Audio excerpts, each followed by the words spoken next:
Hello বন্ধুরা, আজকের এই ভিডিওতে আমরা জানব ইলেকট্রিক্যাল বন্ড বা নির্বাচনী বন্ডের বিষয়। আমাদের সকলের মনেই এই প্রশ্নটি জাগে যে নির্বাচনী বন্ড কী বা ইলেকট্রিক্যাল বন্ড কী। বিভিন্ন মহল তো এটাকে ভারতের সবথেকে বিগেস্ট স্ক্যাম বলেও অভিহিত করেছে। কিন্তু এই বন্ড আসলে কী এবং এটি কিভাবে কাজ করে? আসলে বন্ধুরা, এই বন্ডটি হচ্ছে একটি উচ্চতর বন্ড যেটি বিভিন্ন উচ্চতম দাতারা কিনে থাকে এবং সেটি খুবই দাম দিয়ে কেনা এবং এটি 1000 থেকে 10 লক্ষ টাকা পর্যন্ত হতে পারে। আর এইখানেই সব থেকে মজার বিষয়টি লুকিয়ে রয়েছে। কি সেই বিষয়টি?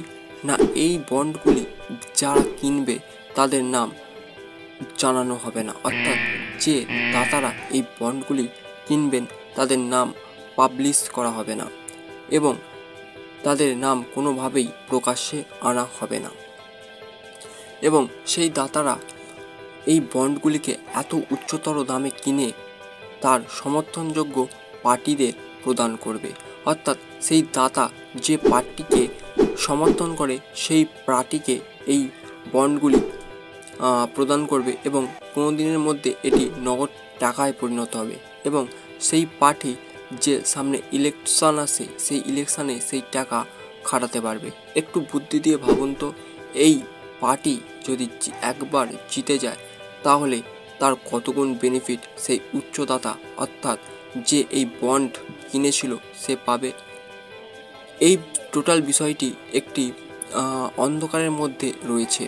আসলে নির্বাচনী বন্ডের বিষয় 2017 সালে অর্থ বিলে ভারতীয় অর্থমন্ত্রী নির্মলা সীতারমণ এই বিলটি পাস করিয়েছিলেন। এতে এই সম্বন্ধে এই নির্বাচনী বন্ডের বিষয় ভারতীয় সংবিধানে কোনো কিছুই উল্লেখ নেই এবং সবথেকে একটি আশ্চর্যের বিষয় হচ্ছে এই বন্ড ক্রয় করে থাকে বা যে সংস্থা সবথেকে মজার বিষয় হচ্ছে এই বন্ডগুলি ক্রয় করে থাকেন সব থেকে উচ্চতর ব্যাংক অর্থাৎ SBI এবং তার দ্বারা বিভিন্ন দাতারা এটি কিনে থাকেন।